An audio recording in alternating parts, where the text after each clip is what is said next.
Halo Nana, bertemu kembali dengan saya Hafiz Ramadan Syaputra. Kita akan belajar mengenai pengertian menggambar flora, fauna, dan benda alam. Alam merupakan sumber belajar yang tidak akan pernah habis untuk digali. Keanekaragaman flora, fauna dapat menjadi sumber inspirasi dalam menggambar. Menggambar tidak hanya mengandalkan imajinasi, tetapi juga terkadang kita memerlukan objek. Dengan tersedianya berbagai sumber yang ada di alam, kekayaan flora fauna, alam dan benda juga merupakan objek yang dapat digambar. Benda alam juga merupakan sumber inspirasi dan eksplorasi dalam menggambar. Oke, sekarang Nana, apa perbedaan dua gambar flora tersebut? Coba amati baik-baik. Kemudian apa perbedaan dua gambar fauna tersebut? Apa bedanya ya? Dan apa perbedaan dua gambar benda alam tersebut? Coba diperhatikan lagi kanan dan kiri. Kalau tahu jawabannya silakan di komentar pada YouTube di bawah ini. Nah, pengertian menggambar. Kira-kira dari kalian semua ini ada yang tahu nggak sih apa itu artinya menggambar? Pasti beberapa waktu yang lalu kalian sudah pernah menggambar kan? Ayo, pasti sudah pernah ya. Tapi tahu nggak sih apa arti itu dari menggambar?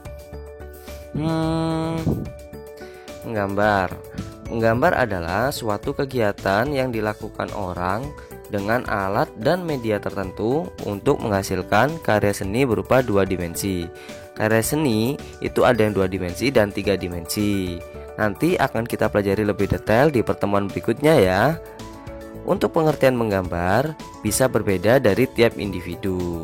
Nah, setiap orang mempunyai atau setiap seniman mempunyai pengertian sendiri-sendiri, tetapi pada intinya seperti yang Pak Rahmat jelaskan itu ya. Kamu sudah pernah melakukan susur gua atau berkunjung ke gua yang mempunyai lukisan karya prasejarah zaman dulu? Pernah nggak sih kamu kepikiran ingin tahu bagaimana cara mereka melukis atau menggambar di dinding-dinding gua? Zaman dulu kan belum ada pensil atau krayon. Nah, kalau kamu penasaran, yuk kita simak penjelasan dari saya bagaimana cara mereka menggambar dan membuat karya seni di dinding-dinding gua seperti ini.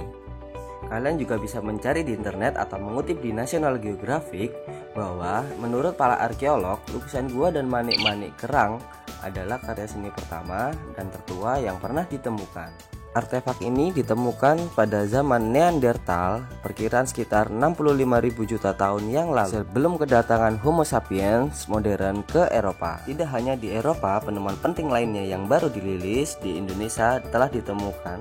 Lukisan tertua di dunia di Pegunungan Karsangkulirang, Mangkalihat, daerah Kalimantan Timur. Lukisan banteng liar ini diperkirakan berusia 40.000 tahun yang lalu.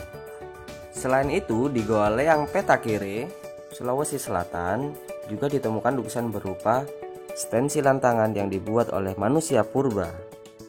Para peneliti juga menyatakan lukisan ini berusia lebih dari 40.000 tahun yang lalu dan merupakan lukisan figuratif tertua di dunia. Selama ini lukisan stensil tangan di dinding gua yang dianggap lebih tua di Eropa, yaitu di Gua El Castillo, Spanyol, yang diperkirakan berusia 37.300 tahun yang lalu. Bagaimana manusia purba melukis? Kebanyakan seni lukis di gua terbuat dari pigmen hitam dan merah. Warna merah dibuat dari besi oksida atau hematit. Mangan dioksida dan arang biasanya digunakan untuk warna hitam. Cat atau warna yang mungkin mereka gunakan dari benda-benda alami seperti buah beri, tanah liat, jelaga atau arang. Untuk membuat sketsa di dinding atau batu, mereka biasa menggunakan alat tajam seperti tombak.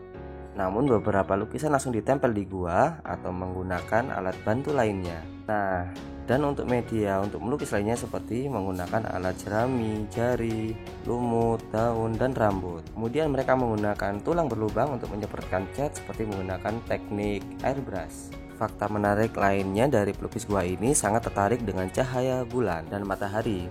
Mereka melukis di mana di titik yang terjangkau oleh sinar bulan dan matahari, dan jarang sekali lukisan ditemukan di daerah lengkungan yang gelap. Dan jangan salah loh, mereka sudah mendesain lukisan mereka dengan sangat matang dan tidak asal coret-coret. Lukisan ini memberikan informasi tentang persebaran spesies-spesies manusia 100.000 tahun lalu ke berbagai belahan dunia. Jadi sudah paham kan bagaimana cara manusia purba zaman dulu melukis di dinding gua? Manusia dalam menggambar biasanya untuk menyampaikan gagasan, ide, serta simbol sebagai salah satu ekspresi mereka. Jadi menggambar itu merupakan salah satu sarana untuk kita mengekspresikan diri. Seperti bagaimana kita bahagia, kita bisa menggambar seperti apa. Ini juga bisa menjadi sarana apresiasi untuk para peserta didik dan masyarakat umum. Berikutnya adalah prinsip-prinsip menggambar. Nah, ada yang tahu? Salah satunya adalah proporsi. Siapa yang tahu proporsi? Coba tebak. Proporsi adalah perbandingan ukuran dan objek antara bagian satu dengan bagian yang lain secara ideal dan harmonis. Menggambar dengan proporsi yang tepat akan menghasilkan hasil yang ideal dan enak dipandang. Nah, seperti ini. Kemudian adalah komposisi. Nah, komposisi susunan unsur-unsur yang memberi kesan padu sehingga karya terasa utuh, jelas, dan memikat. Kemudian ada keselarasan paduan unsur berdampingan, disebut harmoni keselarasan ya. Kemudian pertentangan paduan unsur disebut kontras. Jadi antara seperti kuning dan merah harus kontras. Kayak kalau misalkan biru gelap sama biru mentah, dia masih satu tone, masih satu warna. Nah, komposisi ini ada kesatuan, ada keseimbangan atau balance, ada irama, kemudian ada fokus dan perhatian. Ayo kita lanjutkan. Komposisi yang berikutnya. Nah, ini. Bisa kalian perhatikan ini antara gambar yang kanan dan antara gambar yang kiri. Kesatuan atau unity antar unsur tidak terpisah atau berdiri sendiri. Jadi ada dua. Ini tidak memiliki kesatuan. Kira-kira kenapa? Coba kira-kira kenapa? Kenapa kok bisa dikatakan tidak memiliki kesatuan? Ini loh bersatu. Loh, kalau yang ini memiliki kesatuan, orangnya satu. Nah, jawabannya adalah karena ini tidak memiliki kesatuan karena ada satu objek yang terlihat terpisah dan di sini ada jeda. Ya, ada space atau spasi atau ruang. Nah, seperti ini kan kesatuan, dia satu menyatu dengan yang lain juga. Jadi objeknya juga center di tengah, dilihat juga enak. Nah, ini kalau gambar seperti ini kurang enak menurut saya ya. Nah, berikutnya adalah keseimbangan atau balance, pengaturan unsur agar tidak berat sebelah atau timpang. Coba kalian perhatikan gambar di sini antara gambar kiri dan gambar kanan, gambar hope for future dan dua buah apel di atas ranting. Nah, ini kira-kira ada yang bisa menebakkah mana yang simetri, mana yang asimetri? Kanan atau kiri? Coba yang simetri yang mana? Simetri itu adalah karya atau benda yang penataannya antara kiri dan kanan sama. Kalau asimetri, kebalikannya, dia tidak seimbang antara kiri dan kanan. Coba yang mana? Oke. Yang simetri adalah gambar yang ini. Nah, perhatikan antara komposisi kanan, komposisi kiri, atas, bawah, dan objeknya di tengah. Nah, ini seimbang, jadi simetri. Kemudian asimetri. Nah, ini kalau kalian perhatikan, dia seperti berat sebelah, yaitu berat di kanan. Nah, ini tidak seimbang. Di sini masih ada ruang kosong, jadi seperti berat sebelah. Next, irama atau ritme, pengulangan unsur-unsur rupa. Beberapa jenis irama seperti repetitif, yaitu kesan ditimbulkan dari unsur monoton atau sama. Ya, alternatif, kesan gerak muncul karena unsur berseling-seling seperti ini. Kalau kalian gerakan, dia seperti bergelombang. Kalau coba kalian gerakan HP kalian, layar HP kalian atau layar laptop kalian, gerakan video ini, lihat video ini, dia seperti bergelombang. Oke. Kemudian ada progresif, yaitu kesan gerak muncul dari pelabuhan besar menjadi kecil, tebal, dan tipis. Nah, ini seperti gerak ombak, tiupan angin di layarnya. Nah, seperti gambarnya ini sedang gerak seperti itu. Kemudian fokus perhatian atau center of interest. Nah, terdapat satu bagian yang lebih menonjol agar tema utama jelas terlihat. Nah, ini tema utamanya jelas menonjolnya yang mana? Nah, dari gambar ini kan ada center of interest-nya. Jadi dia akan berpusat di mana? Yang lain ini sedang berdiskusi, yang ini juga sedang berdiskusi, tapi ada satu orang yang sendirian. Ini adalah karya Leonardo da Vinci, judulnya The Last Supper. Kemudian ruang. Nah, ruang mengacu pada luas bidang gambar bersifat maya diperoleh melalui kesan penggambaran. Kedalaman ruang disebut dengan perspektif. Coba kalian perhatikan ini. Kelihatan kan kalau ada ruang? Kalau kalian mengarsir juga seperti itu. Harus tahu mana gelap, mana bagian terang, biar kelihatan bervolume. Seperti ini juga. Ini adalah seperti acuan perspektif. Semakin ke sana kelihatan semakin jauh. Jadi kalau kalian menggambar, upayakan kalian berimajinasi, memikirkan, oh kalau gambar yang paling ujung itu semakin besar menyempit atau semakin melebar atau semakin membesar. Nah, seperti ini harus kalian pertimbangkan. Garis, nah ini garis titik lenyap perspektif. Ya, satu titik lenyap. Nah, dia berpusat di sini, semakin kecil. Oke, lanjut. Yaitu tentang efek gelap dan terang. Gelap terang yang seperti saya jelaskan. Mana bagian posisi belakang paling pekat, ini adalah bagian gelap. Posisi depan paling terang. Seperti ini kenapa? Seperti ini kenapa? Kenapa kok di sini terang, kenapa di sini gelap? Nah, nanti ada soal ujian seperti ini loh ya. Kenapa penyebabnya? Kalian harus bisa membayangkan. Oke. Jadi, ibarat di sini adalah matahari atau lampu ya. Jadi cahaya pasti akan muncul dari sini. Nah, arah yang lainnya pasti akan lebih gelap apa terang? Lebih gelap. Bila diperhatikan, arsiran yang paling pekat terasa berada pada posisi paling belakang atau ujung, sedangkan arsiran tipis atau terang berada pada posisi paling depan.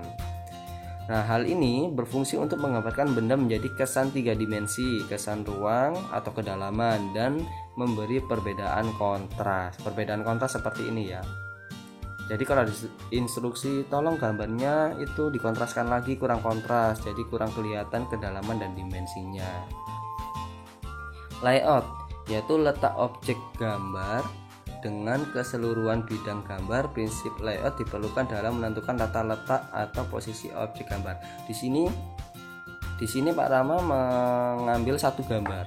Tapi coba kalian perhatikan, kira-kira enakan yang mana? Dan gambar ini harusnya yang mana yang benar, yang enak? Mana juga yang potret dan yang landscape? Ini potret atau landscape?